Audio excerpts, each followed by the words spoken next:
Baik, Assalamualaikum warahmatullahi wabarakatuh. Perkenalkan, saya Manda Aminasari dari Prodi Jurusan Budaya Perairan, Fakultas Perikanan dan Kelautan, Universitas Riau dengan NIM 2404135024. Baik, di sini saya ingin menyelesaikan tugas dari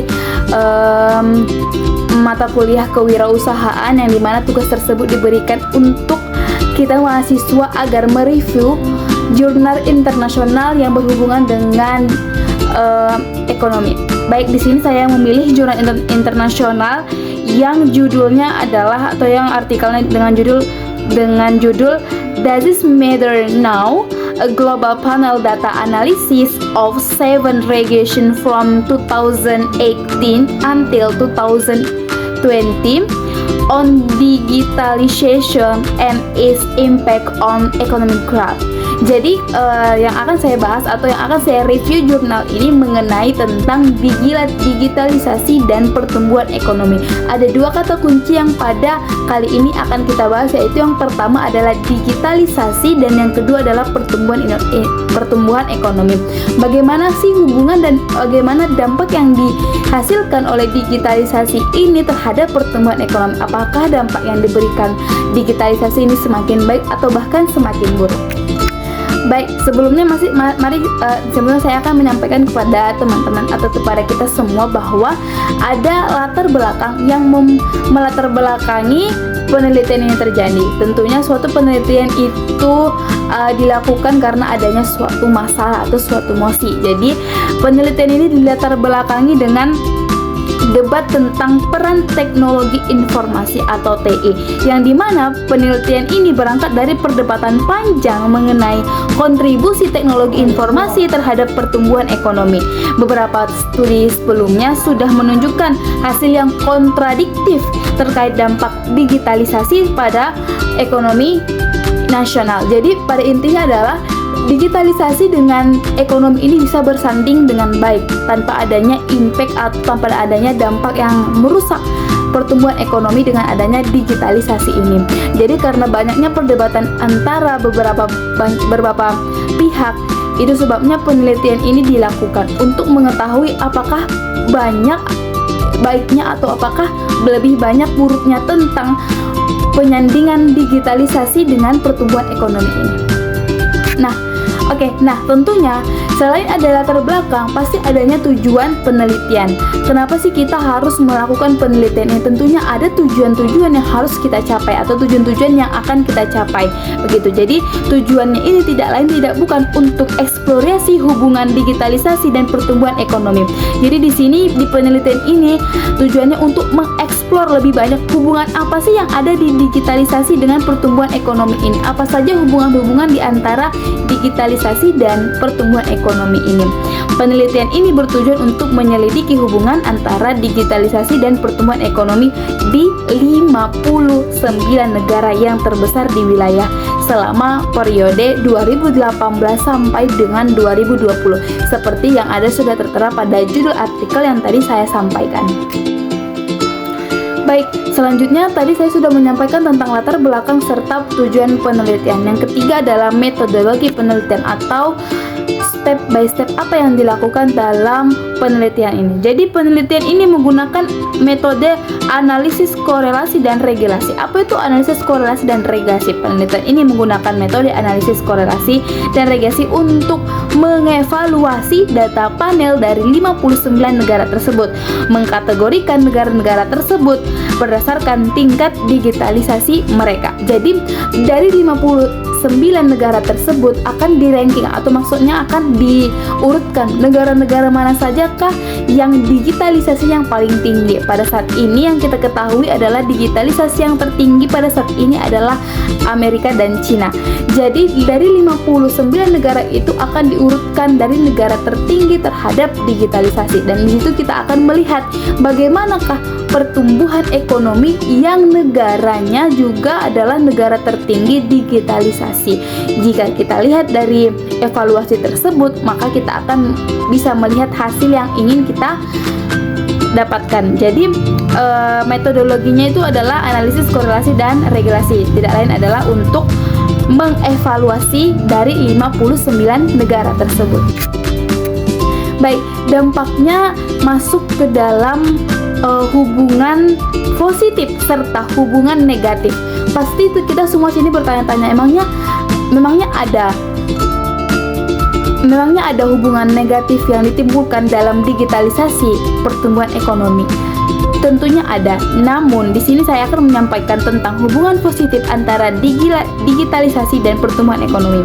Hasil penelitian dengan metode korelasi dan regulasi tersebut menunjukkan adanya hubungan positif antar tingkat digitalisasi dan pertumbuhan ekonomi tentunya, baik pada negara dengan tingkat digitalisasi rendah maupun tinggi. Jadi tadi yang saya sudah sampaikan pada metodologi yang mereka mengurutkan negara-negara yang digitalisasi rendah sampai dengan digitalisasi tinggi. Ternyata pada nyatanya pada hasil evaluasi tersebut terjadi hubungan positif dari peran antara digitalisasi dan pertumbuhan ekonomi di negara-negara 56 negara tersebut, baik itu negaranya tingkat rendah digitalisasi ataupun negara yang tingkat tinggi digitalisasinya. Ternyata teman-teman semuanya banyak sekali variasi regional yang dimana meskipun sebagian kita berpikir besar wilayah menunjukkan korelasi positif, namun wilayah Afrika Utara, Asia Barat dan Afrika Sahara tidak menunjukkan hasil yang signifikan dalam analisis ini.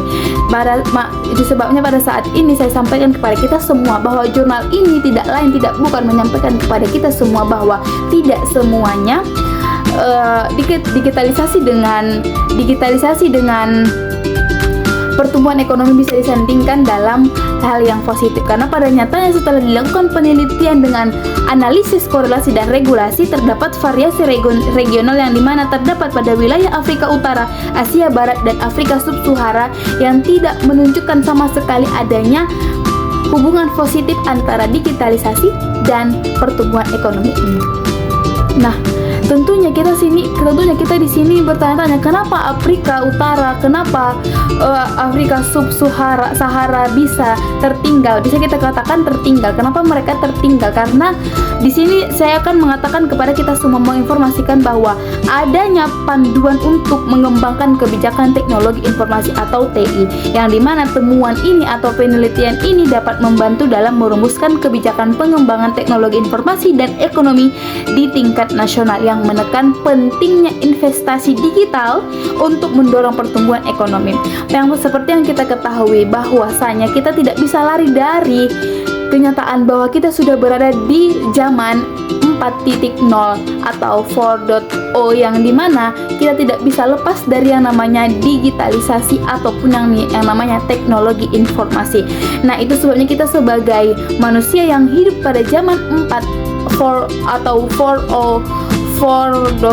ini yang harus bisa menyeimbangkan diri, harus bisa mengendalikan teknologi informasi ini agar bisa menjadi dampak positif terhadap kita. Salah satunya adalah hubungan tentang pertumbuhan ekonomi ini.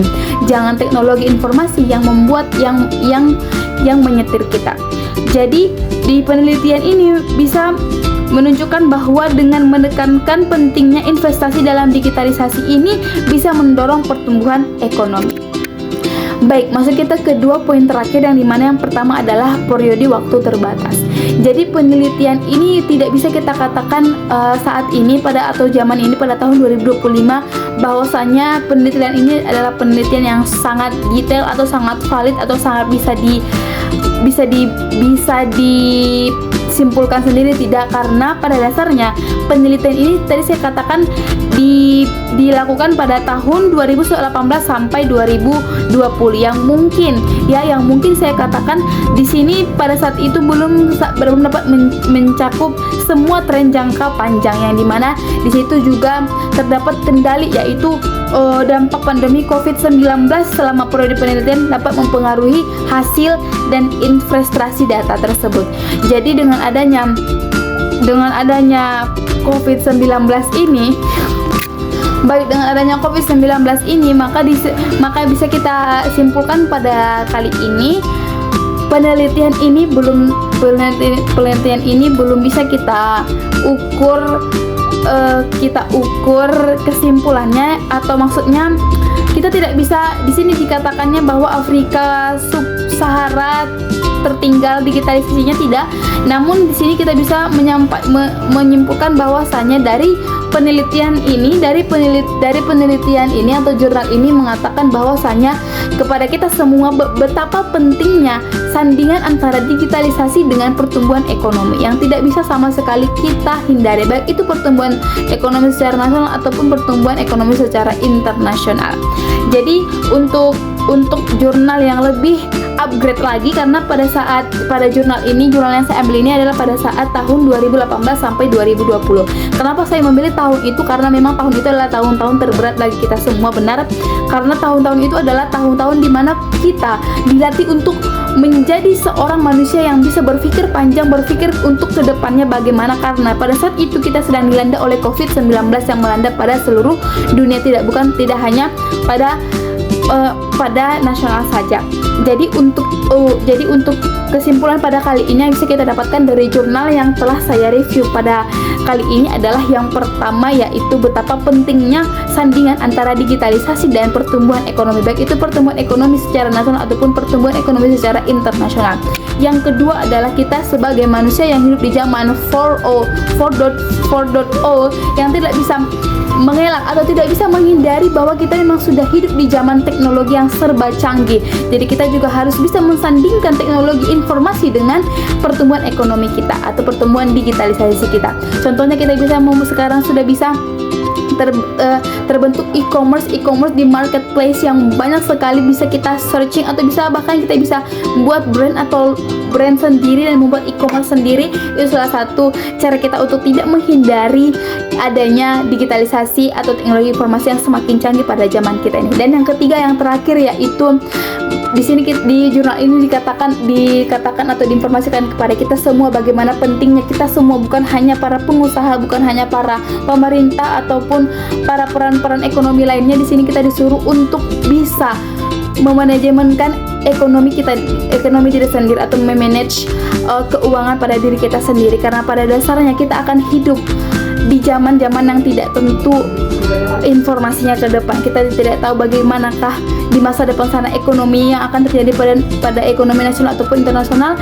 Jadi di jurnal tadi dikatakan bahwa kita harus lebih bisa dan lebih mengontrol bagaimana finansial yang akan keluar dan finansial yang akan masuk terhadap diri kita sendiri ataupun terhadap ekonomi kita sendiri. Yang dimana di sini dikatakan bahwasanya kita harus memperbaiki ekonomi dalam diri kita sendiri agar kita bisa memperbaiki ekonomi yang ada di nasional ataupun di internasional.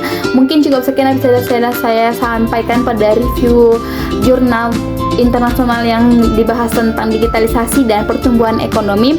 Jika ada informasi yang salah ataupun informasi yang kurang lengkap, silakan teman-teman mengoreksi karena kita juga tidak luput dari kesalahan.